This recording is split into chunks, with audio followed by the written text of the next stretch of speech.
Salmo número 139, verso 1. Vai dizer assim: Senhor, tu me sondaste e me conheces. Tu sabes o meu assentar e o meu levantar. De longe entendes o meu pensamento. Cercas o meu andar e o meu deitar, e conheces todos os meus desejos. Salmo 109, amém. O salmo que fala a respeito da onisciência de Deus. Diga comigo, onisciência. A onisciência é descrita nesse livro, nesse texto. Bendito seja o nome do Senhor, deixando claro que Deus conhece tudo, amém? E Ele conhece o que está em trevas. Onisciência significa que Deus, Ele sabe de tudo, Ele vê tudo, seja aquilo que está à luz, à vista dos homens, ou aquilo que também está em trevas, fora da vista dos homens. Aquilo que se faz às claras, em evidência, amém? Aquilo que se faz diante dos olhos do ser humano, mas também aquilo que está sendo feito, louvado seja o nome do Senhor, às escuras, no escuro e no escondido, porque Ele é onisciente. É um dos grandes atributos de Deus, sendo Ele um dos maiores atributos de Deus. Diga comigo, onisciência. Não diga de novo a palavra onisciência. Significa que Ele é o único que conhece todas as coisas e que vê todas as coisas. Aonde ninguém vê, Deus vê. Diga glória a Deus. Bate palmas para Jesus e glorifica. Abre essa boca santa no nome de Jesus. Dá glória a Deus. Glorifica o nome do Senhor. Bendito seja o nome do Senhor. Ele vai deixar bem claro: tu sabes o meu assentar e o meu levantar, porque Ele nos conhece desde a hora em que nós acordamos e colocamos os pés fora de nossas camas, até a hora em que voltamos para ela de noite. Diga glória a Jesus. Ele contempla cada passo, cada rastro, cada movimento, cada gesto, cada palavra. Ele conhece tudo, seja aquilo que foi feito de bom ou de ruim, Ele conhece. Ele nos acompanha desde a alvorada, desde o amanhecer até o final do dia, até o momento, desde o abrir de nossos olhos até o momento em que fechamos os nossos olhos. É isso que o verso 2, ele vai dizer: tu sabes o meu assentar e o meu levantar, de longe entendes o meu pensamento. Cercas o meu andar e o meu deitar, e conheces todos os meus. Ele conhece. Diga graças a Deus. Para que muitas vezes a gente pense que Deus não está vendo. Bora que muitas vezes a gente pense: poxa, Deus me abandonou. Será que Deus não está vendo a minha situação? Será que Deus não está vendo tudo isso que está acontecendo? Ele conhece tudo, oh glória. Ele sabe tudo. Agora entenda uma coisa: a onisciência de Deus sendo um dos seus maiores atributos, deixa primeiramente claro que Ele conhece tudo, Ele sabe tudo que eu e você passamos, tudo que dizem contra mim e contra ti, para me entristecer e para ti entristecer. E a pergunta principal é esta: por que Ele não faz nada? Olha para cá. Há leis que foram estabelecidas pelo próprio Deus. Por quem? Por Deus. Exato. E a lei, e uma das maiores leis nesta terra, se chama livre-arbítrio. É quando Deus decide o ser humano andar pelos seus próprios caminhos. É quando Deus decide não interferir na ação humana. Amém? Amém. Entre toda a existência nós temos o mundo espiritual, nós temos os céus de Deus, temos temos o abismo que fica no meio da terra, amém? No núcleo da terra, e temos essa existência terrena em que nós pisamos sobre ela. E Deus, desde o princípio, deixou claro que na sua criação, já na sua criação, quando Ele criou o homem, Ele deixou claro que Ele não iria interferir nas ações e nas atitudes humanas. Amém? Quem está entendendo esse negócio? Deus deixou claro desde o princípio, desde o momento em que Eva e Adão comeram do fruto proibido, desde o momento em que Caim resolveu matar Abel, desde o momento em que a humanidade resolveu tomar o seu próprio caminho, andar pelos seus próprios pensamentos e construir a Torre de Babel, desde o momento em que o ser humano resolveu não entrar na arca, quando Deus manda construir a arca, louvado seja o nome do Senhor, e faz com que Noé durante anos e anos anunciasse que essa terra iria ser consumida por água, e aqueles que ouviam e viam Noé construindo a arca e falando a respeito deste assunto, riam e zombavam da cara de Noé, o que significa que Deus desde o princípio deixou claro que Ele não iria se meter nos negócios do ser humano. Olha para cá, você pode perceber que desde pequenos, desde nossa meninice, nós somos ensinados, nós somos instruídos a viver conforme a nossa vontade. Os nossos pais nos criam para que a gente, quando crescer, venha tomar o nosso próprio caminho, fazer o nosso próprio caminho.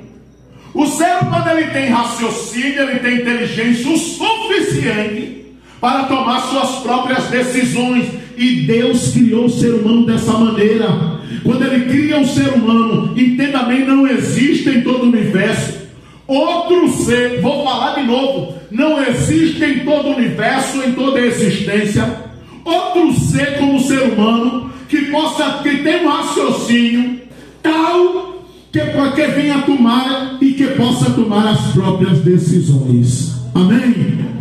Você vê que quando Adão e Eva dão as costas para Deus, Deus não os proíbe. Outra coisa, Deus não cria Adão e Eva com uma função de não desobedecê-lo. Pelo contrário, Ele cria Adão e Eva com um raciocínio lógico, com inteligência e com raciocínio próprio, deixando-os livres para pensar, independente do próprio Deus. Amém? É aí que Ele resolve não interferir nos negócios do homem. Diga graças a Deus. Olha para cá. Quem é responsável por jogar lixo nos rios? É Deus? Quem é responsável por criar armas? Foi Deus? Ah, mas Deus deu inteligência para isso. Não, Deus deu inteligência para que a gente venha sempre a acudir o próximo e fazer o bem pelo próximo. Aí o que é que o homem vai? Inventa uma arma para matar o outro. Aí a peixeira para cortar a carne. Aí eles vão pegar. Exato. Em momento algum, não existem todos os mandamentos de Deus liberdade do ser humano matar o seu semelhante. Não existem todos os mandamentos de Deus, em toda a vontade divina, liberdade para que o ser humano venha a tomar, furtar o que é do outro. Não existe. Não existe em todo mandamento, em toda lei divina, um espaço ou sequer, amém, uma brecha para que o ser humano venha fazer mal ao seu semelhante. Não existe. É o próprio ser humano que deliberadamente, por livre e espontânea vontade, que resolve querer fazer mal contra o seu próximo.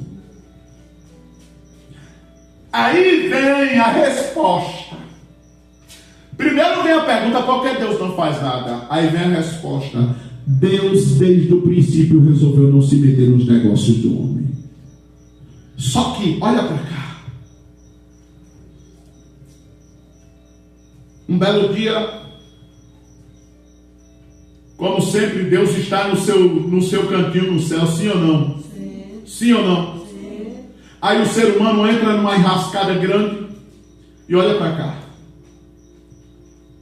Há pessoas que elas não conseguem de forma alguma ser sinceras em suas palavras. A palavra de Deus diz que Deus pesa os corações e as intenções do coração. Deus pesa os corações e a intenção de cada coração. Ele sabe aquele que clama e que chama a Ele com verdade. Sabe ou não sabe? Eu e você muitas vezes somos chamados por outras pessoas para ajudá-las, a gente ajuda e no final das contas elas fazem o quê? Dão com os pés na nossa cara. Sim ou não? São ingratas. São pessoas que não sabem reconhecer o bem que o outro faz. Sim ou não? E no final das contas você deduz: era melhor nem ter ajudado. Se eu soubesse que ia dar nisso, se eu soubesse que eu ia sair por monstro, por monstra, se eu soubesse que eu ia sair por vilão e por vilão, eu nem teria ajudado. Agora olha para cá. O problema é que Deus sabe. Eu e você, nós não sabemos. Quando Deus decide não ajudar, é porque Ele sabe. Eu e você, se nós soubéssemos, ajudaríamos. Em muitas situações na tua vida, em que você ajudou pessoas que no final foram ingratas, foram incompreensíveis, devolveram o bem que tu fizeste com mal, te atacaram pelas costas. No final das contas foram pessoas que em vez de serem gratas, em vez de reconhecer, em vez de terem devolvido o bem que você fez com bem, terminaram fazendo mal para você e te prejudicando. Você encontrou a pessoa na ruína e terminou ficando em ruína também. Diga misericórdia. Porque muitas vezes a pessoa que está lá em ruína pedindo socorro, está na ruína porque arruinou outras vidas. Sim ou não? Aí você foi lá, resolveu atender o pedido de socorro e terminou também ficando em ruína. Sim ou não? Porque na realidade aquela pessoa que estava em ruína e que te chamou por socorro estava na ruína por arruinar os outros e terminou te arruinando também. Era melhor ter deixado lá. Porque algumas pessoas estão pagando preço por coisas que elas fizeram no passado a outras pessoas. Sim ou não? Vou perguntar de novo, sim ou não? Algumas pessoas estão pagando o seu preço e estão sofrendo duras consequências porque prejudicaram outras pessoas no passado. Aí tu se meteu e foi prejudicada também. Porque tem gente que nunca aprende. Tu está ajudando muitas vezes gente que não aprende. Gente que não quer de forma alguma aprender. Tu está ajudando, mas daqui a pouco quem vai estar em ruína é você. Quem vai estar prejudicado é você. Porque você está ajudando uma pessoa que nunca aprendeu a fazer nada de bom por ninguém. Pelo contrário, só vive prejudicando os outros. Aí está prejudicado, tu vai ajudar e vai sair prejudicado também. Sim ou não? É o pior que é. Oh, Jesus, misericórdia. Amém? É melhor deixar de banda. Não coloca a mão aonde Deus está colocando a dele. Se o filho pródigo, olhe para cá. Lucas capítulo 15. Lucas quanto? Se o filho pródigo tivesse sido ajudado por alguém, ele nunca que ele tinha caído a ficha dele. Ele teve que ficar lá até o último minuto, sofrendo até os últimos minutos daquele momento, daquela prova, daquela consequência que terminou vindo sobre ele por causa de uma atitude errada que ele tomou. O quê? De sair de casa. Pedir a herança do pai, tendo tudo em casa, mas eu quero viver a minha vida do meu jeito, viver a minha vida do meu jeito. Lucas 15. É aí onde o ser humano é prejudicado. Olha para cá. Quantas pessoas morreram de graça por causa de uma atitude errada? Quantas pessoas morreram mais cedo. Quantos filhos não saíram de casa com a mamãe dizendo: filho, não vá não, que eu estou sentindo que isso não vai dar certo. Aí vão, entram dentro de um carro, se acidenta, perde a vida. A mãe sentiu, foi avisado, foi ou não foi? Foi. Quantos filhos, quantos maridos perderam? Olha para cá. Esse dia eu estava assistindo um vídeo a respeito das Mamonas Assassinas. E um dos integrantes, o principal, que era o Dinho, chegou para o seu companheiro e disse assim: olha, nós vamos estar viajando hoje. Passamos outro dia nesse avião pela Amazônia e esse avião deu problema. A gente falou com o piloto do avião para ajeitar, mas parece que ele não conseguiu dar muito jeito. Eu acho que hoje esse avião cai. Isso está brincadeira. Nesse mesmo dia, o companheiro que estava do lado dele, que eu esqueci o nome, mas foi o mesmo que teve um presságio. Ele sentiu que algo ia acontecer e ele não foi no voo, foi o único que sobreviveu.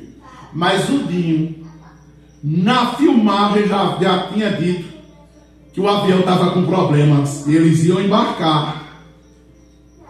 Você está entendendo isso? Sabia, mas ignorou os sinais. Eita, isso é forte. Diga misericórdia. Porque muitas vezes Deus está dando sinal para a pessoa não ir, para a pessoa não embarcar, para a pessoa não entrar para não entrar naquele relacionamento, para não entrar no negócio. Muitas vezes Deus está dando sinais e a pessoa está ignorando os sinais, porque Ele conhece tudo. Diga glória a Jesus. E por conhecer, por saber, Ele sabe de coisas que eu e você não sabe. Ele está vendo coisas que eu e você muitas vezes não estamos vendo. Ele está dando sinais para eu e você não entrar nessa. E muitas vezes a gente está entrando de paraquedas. Diga misericórdia. A onisciência de Deus, irmãos, é muito poderosa.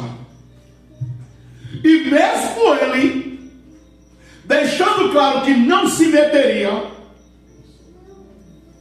na vida do ser humano, deixaria o livre para escolher, deixaria o livre para escolher, ainda assim, por amor a nós, por amor, e é amor, a pessoa pode questionar, ela pode dizer o que quiser. Olha para mim, enquanto tem você ou eu que muitas vezes diz: meu Deus, o Senhor sabe, Deus sabe de tudo, porque o Senhor permite essas coisas. Há pessoas que não querem Deus na vida delas nem a pau, de jeito nenhum. Eu conheço pessoalmente pessoas que dizem na cara dura: eu quero viver a minha vida, eu não quero nenhum Deus ditador governando a minha vida, quem manda na minha vida sou eu. Eu conheço pessoas assim, e não falta de gente assim. Não falta de gente assim. Amém? Amém. E olha para cá. Deus não é nenhum invasor. Isso é mentira. Deus não é nenhum invasor da privacidade de ninguém. Ele só entra onde ele é bem-vindo. Apocalipse capítulo 3, verso 20 diz: eis que eu estou à porta e bato. Eis que eu estou à porta e bato. Aquele que ouvir a minha voz e abrir a porta, eu entrarei, cearei com ele e ele comigo. Em Mateus 12, 28, Jesus vai dizer: venham a mim. Ele não obriga. Venham a mim todos vocês cansados e sobrecarregados. Em Lucas capítulo 13, verso de número 34, Jesus vai olhar para a cidade de Jerusalém. E presta atenção nisso aqui, irmão. Presta atenção nisso aqui no que eu vou lhe dizer. Jesus vai olhar para Jerusalém e ele vai dizer, diante de Jerusalém, ele está fora da cidade, olhando para a cidade, olhando aquele povo, comercializando, vivendo suas vidas, amém? Vivendo suas vidas tranquilamente, sossegada. Ele vê aquele povo para cima, para baixo, ocupado demais. Porque enquanto o povo da cidade não queria, aqueles que estavam no litoral queriam. Olha para cá. Sei. Enquanto o povo da cidade que estava ocupado demais Cidade é assim, sim ou não? Gente para cima, para baixo, vai, vem, compra, vende, casa, descasa, briga, arranja discussão, arranja confusão com o vizinho, daqui a pouco briga, grita, é preso, é solto, sim ou não? Cidade é uma confusão. E enquanto o povo da cidade não queria, Jesus estava andando nas praias, no litoral, nas aldeias, amém? Pela zona rural. Jesus estava andando pelas periferias. Por onde? Isso. Que eram os lugares longe da cidade, perto da cidade, mas um pouquinho distante, fora do centro. Mas quando ele olha para a cidade, em Lucas 13, verso 34, ele vai dizer assim: Jerusalém, Jerusalém, quantas vezes quis eu te juntar, como a galinha junta os seus pintinhos debaixo de suas asas, mas tu não quiseste. E essa passagem deixa claro que Jesus não nos obriga a servi-lo, não nos obriga a estar debaixo da ordem dele, da vontade dele. Essa passagem, ela esclarece, ela pontua de forma bem clara que Deus não nos obriga a servi-lo e a fazer a vontade dele. O ser humano, ele é livre. Amém? Ele é livre.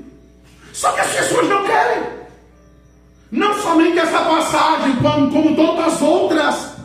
Quantas vezes Deus vai clamar para Jerusalém, lá no Antigo Testamento, para Israel, seu povo, para Judá, e o povo não quer. Olha para cá. Quantas vezes Deus já tem clamado nessa terra? Quanto da palavra de Deus já tem sido pregado, e muitas vezes as pessoas estão nem aí. Quantas pessoas já ouviram o maravilhoso texto de Mateus 11, 28, onde Jesus diz: venham a mim, todos vocês cansados e sobrecarregados. Quantas pessoas verdadeiramente vêm a Cristo de fato e de verdade? Quantas estão de coração sincero? Agora Deus conhece ou não conhece? A palavra de Deus diz, eu não me recordo agora o texto, eu acho que é Timóteo por ali, que Deus conhece os dele. Deus conhece os dele. A palavra de Deus diz que ele pesa o coração. 1 Samuel 16, verso 7 diz que o homem olha a aparência do outro homem, mas Deus olha o quê? O coração. Tem gente que se vangloria e que se sustenta em cima disso. Deus conhece o meu coração. É aí que mora o perigo. É aí que está o problema. É aí que está o dilema. É que Deus conhece. Deus sabe se a pessoa tem intenções com ele ou não. Diga graças a Deus. E a pessoa ainda cria desculpas. Deus sabe porque eu não vou para a igreja. Deus sabe, é porque não quer. A verdade é essa. Diga misericórdia. Foi Jesus quem deixou claro que aquele que quiser comunhão com ele tem que ter primeiro comunhão com a igreja dele. Diga graças a Deus. Foi Jesus que estabeleceu isso de forma clara. Amém? Ele até vai dizer em Mateus, capítulo de número 16, verso 18. Mateus 16 e 18. E também eu te digo que tu és Pedro. A palavra Pedro significa pedra ou rocha. Amém?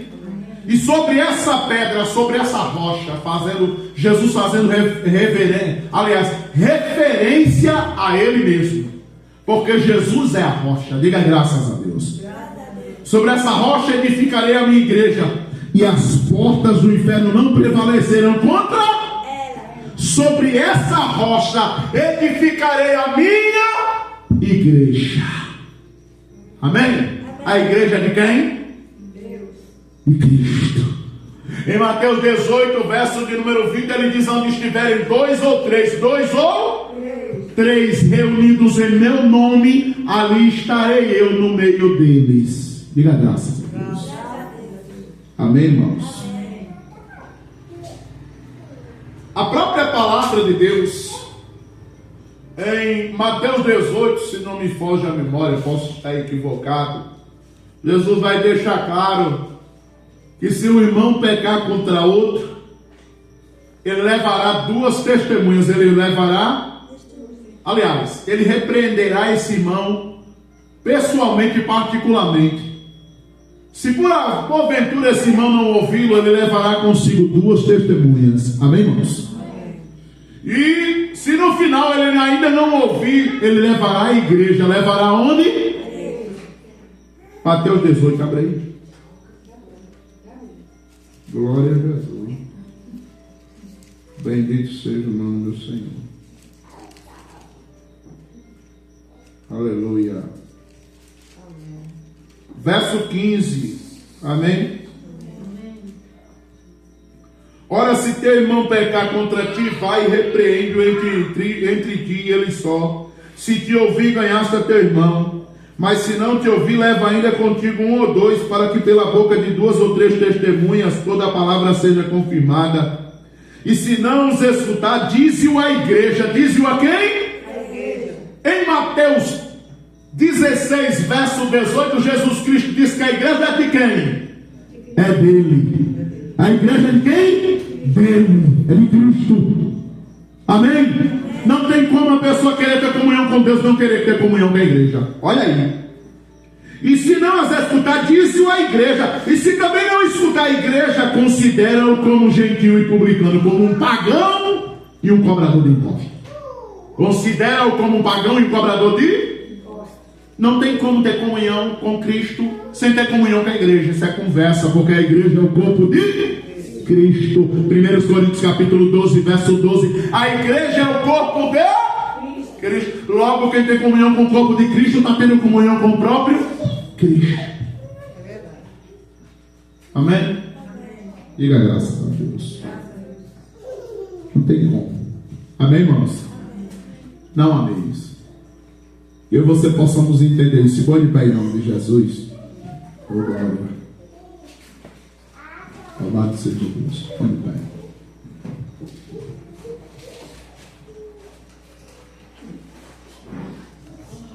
Louvado seja Deus.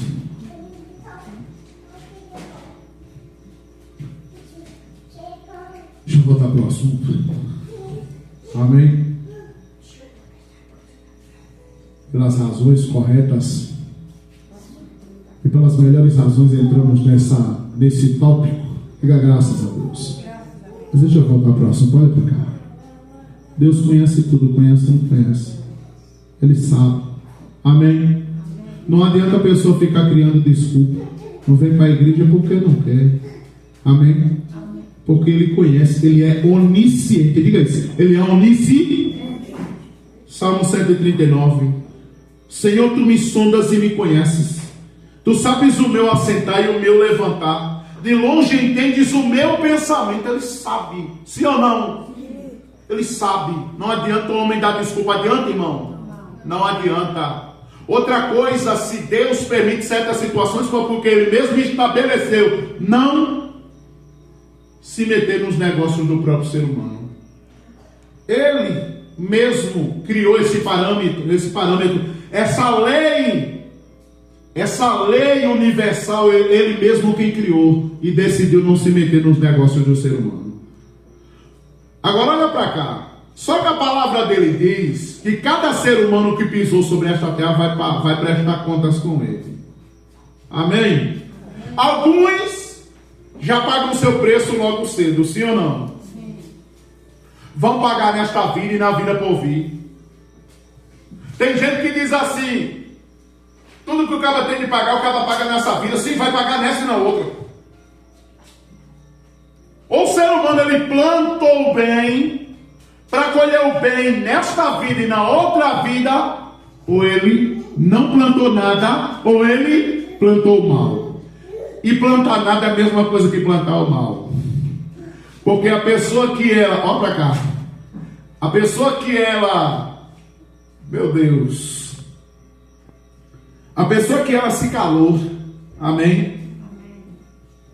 A pessoa que ela se calou,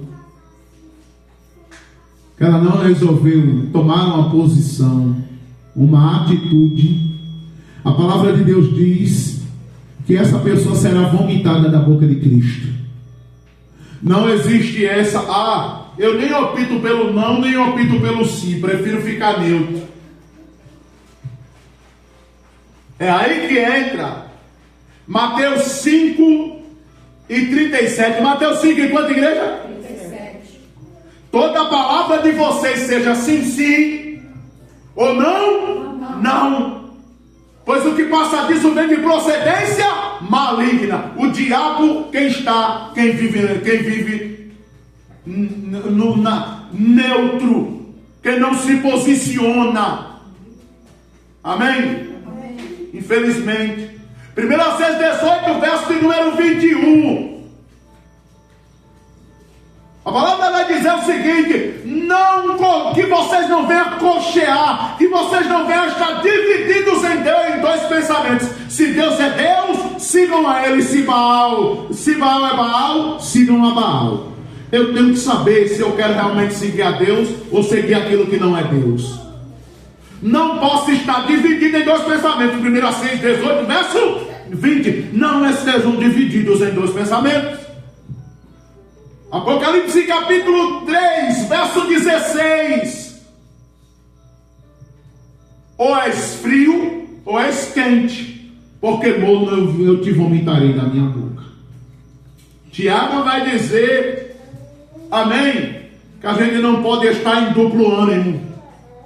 Eu não posso viver na corda bamba, em cima do muro. Ou eu estou com a palavra de Deus, ou eu estou fora da palavra de Deus. Ou eu estou com a igreja, ou eu estou fora da igreja. Naquele grande dia da prestação de contas não haverão desculpa, justamente porque Deus é onisciente. Ele pesa as intenções do coração do homem e Ele sabe.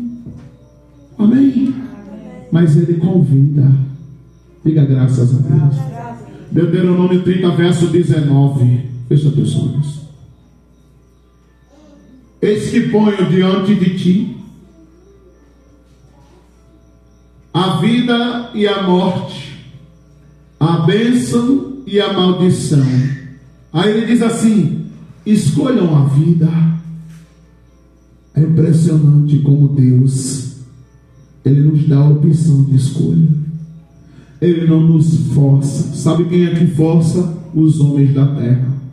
Pastores forçam, os crentes forçam. A religião, ela não só força, como ela obriga. Mas Deus não. Ele chama, Ele convida.